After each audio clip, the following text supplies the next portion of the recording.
This is John from caveofprogramming.com. In this tutorial in C++ for complete beginners, we're going to look at strings. So I hope you had a go at playing with integer variables from the last video. Otherwise this is going to gradually go over your head. Hopefully you played around with that a bit. And I'm going to create a new project here. Let's create a new C++ project. Select Hello World C++ project, and I'm going to call this strings. So a string in C++ is, it means like a bunch of letters, like some text, basically. Let's get rid of this cout in the main program. And we saw in the last video that you can type things like int value, you can call it what you like, equals 6. And then you can do stuff like cout and value, another chevron, and endler, semicolon. One thing that I want to point out here, well, a couple of things. Don't forget semicolons on the end of lines because it's really easy to forget those, and if you don't put them in, it won't work. Also, bear in mind that the compiler is going to read line by line, starting at the top and moving down the file. So I can't do this. I can't put cout value here and int value equals 6 underneath it, because when it gets to here, it hasn't seen value, it doesn't know it exists. We only define value down here. So what I want to show you in this tutorial is you can do a similar thing with text. So if you want to work with text in C++, instead of saying int value, you could say string value, and now we don't want to say equals 6, we want to give it some text. So we always put what we call string literals, bits of text, in double quotes. So I'm going to put hello, this is a string. So it's just some literal text, and we've assigned it to this variable. Now actually this variable value is not quite the same as the integer variables that we saw in the last video. Not only is it not the same type, it's a string instead of an integer, but this is technically what we call an object in C++, and string is technically a class, whereas int is a primitive type. And that won't make much sense at the moment, but I just want to mention it because I'm going to keep going over these concepts, and gradually you'll see what I mean.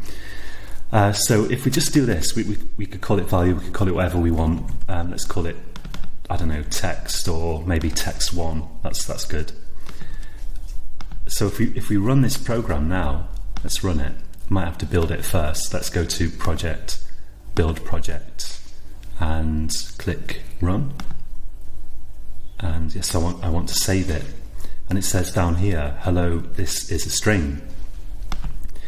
So we could have another string here. Let's say string text2 equals, well, let's make this. Let's make the first one hello space, and the second one I'm going to put Fred in there.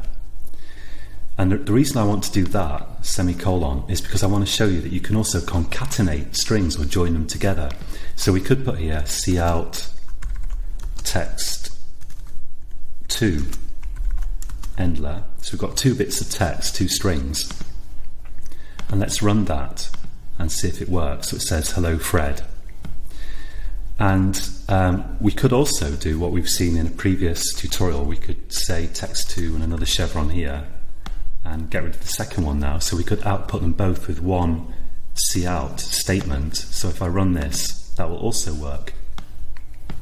Now before I show you concatenation, I just want to point out that strings are one of the things that are not completely standard between compilers. So if you try this program and it doesn't work, and you're absolutely sure that your program looks the same as mine and you've got everything correctly in it, if you're using a different compiler, that may be why. You might have to do something a bit different on Visual C++, I don't know, but if you're using a different compiler, you might have to do something like put include string at the top here, possibly, I don't know. Or you might even need to give the string a uppercase first letter, which doesn't work with my compiler, but with yours it might. String isn't a C++ keyword, it's something that's kind of added on to C++, an extra kind of thing. So bear that in mind if this program doesn't work on your compiler, but hopefully it will. So we've seen that you can add integers together, and you might wonder, can I add strings together? And the answer is yes. Let's create another string text3, set that equal to text1 plus text2. So this looks like addition, but technically it's concatenation. Concatenate an ordinary English word that we just don't use much normally, but it's the right word to use in a programming context. To concatenate one string with another means to add it on, to join it on to the first string. So we're concatenating this to this, and a resulting string we're storing in this text3 variable. So let's output text3 here, cout text3 endler. And now we'll have two lines. We'll have this line and we'll have this line, and hopefully they'll both look identical. They'll both be hello Fred. And I put a space there, so we've got a space between the words. Let's try that. So I'll save it and run it. And there we go, we've got two hello Freds. So have a play around with this. Try declaring some strings, try concatenating them, try outputting them in various different ways. Make sure that you can get the hang of this. And in the next tutorial, probably what we're going to do is we're going to look, I don't know, possibly at getting input. I'll think about that. But this tutorial in C++ for complete beginners, we're going to take a look at getting input from the user. So we've already seen that you can declare a string variable like this. We can say string text equals hello semicolon, and we can output that text by saying cout and text and endler for a new line and to flush the buffer. So if we run this now, we get hello. You can also get input from the user, which of course is really useful, although we don't know enough C++ syntax yet to really do much with input from the user. But let's see how you'd actually do it. So this cout is, we call it an object, and it's a special object for outputting text. And this is called the insertion operator. These two chevrons, they're actually performing an operation, like a plus sign is also an operator, or equals, I suppose, is an operator. And they're inserting data into this cout object. You can think of it like that. So it's the insertion operator, and that object is then displaying stuff down here on the console. To actually get text from the user, we can use something called cin and the extraction operator. So it's sounding very technical, but the important thing is just try out what I'm about to show you, and you'll get the hang of it. So let's output some text for a start. Let's say here, enter your name, for example. We'll put a semicolon and a space there inside the string, and then let's put the insertion operator and flush, because I don't want there to be a new line at the end of this, and we'll see how this works in a minute. Then, well, let's get rid of this stuff, and I'm going to get the user input into an empty string. So I need to declare an empty string to get the user input into that string. So if I type string, let's call it input, and then a semicolon. So I'm declaring a string here. This is a string variable. It's a kind of object for holding user input. Never mind about what an object is exactly, but that's what it is. And we're not giving it a value. We're not saying equals such and such. This is called declaring it. We're just saying what the type of this variable is. It's a string. And now we can type cin, and instead of left pointing chevrons, we type two right pointing, like diamond brackets, chevrons, whatever you like to call them. And this is called the extraction operator. It's as if we're extracting information from this cin object, which represents user input on the console. I'm firing a lot of lingo at you, but don't worry about that. What we can do now is put the string here where we want to put the user input. So we've got our string, we've created our string, and now we're using cin to get user input. So let's see how that works. And actually, before I run it, let's use cout. Let's say cout, and then a string you entered, colon, and then another insertion operator, and input, and that's the string that the user's going to enter, and then we'll have a new line character, because that'll look nice at the end of it.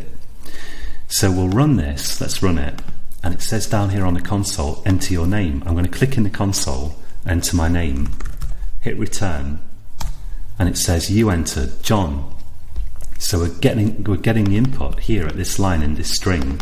When the user hits return, that input is kind of sent into this string. You can think of this extraction operator as kind of sending stuff into this string, extracting it from the user input.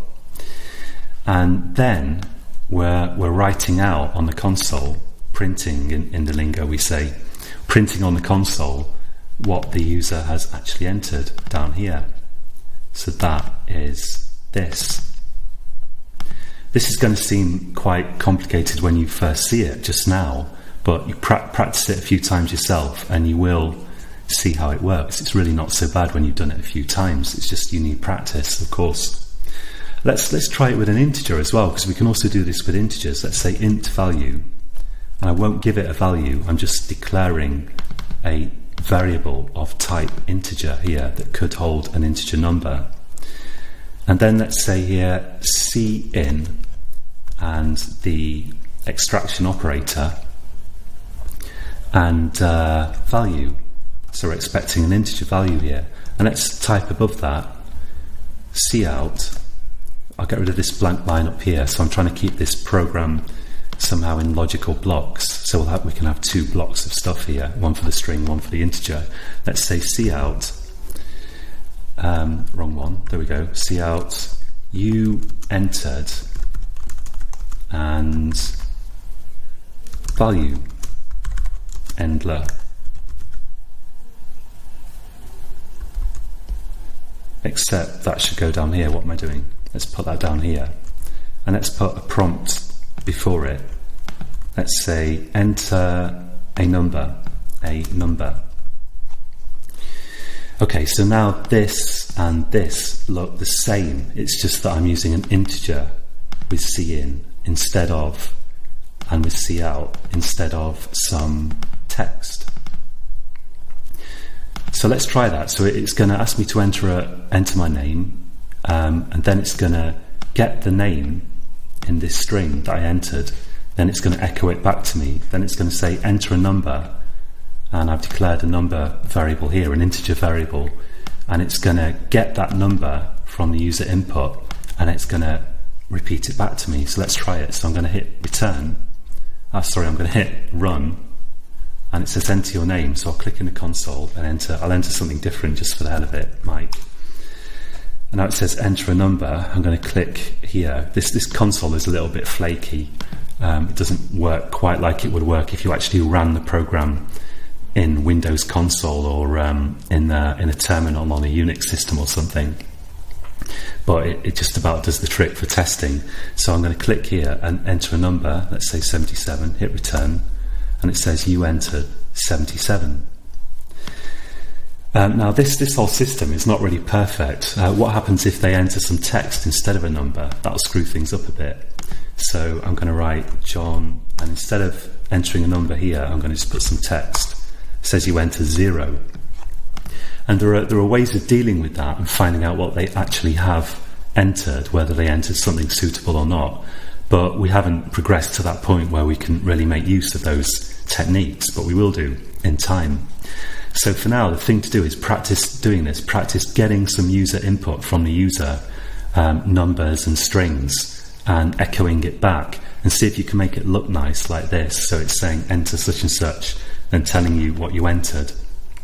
And you can make use of flush, which, remember, doesn't create a new line character after this.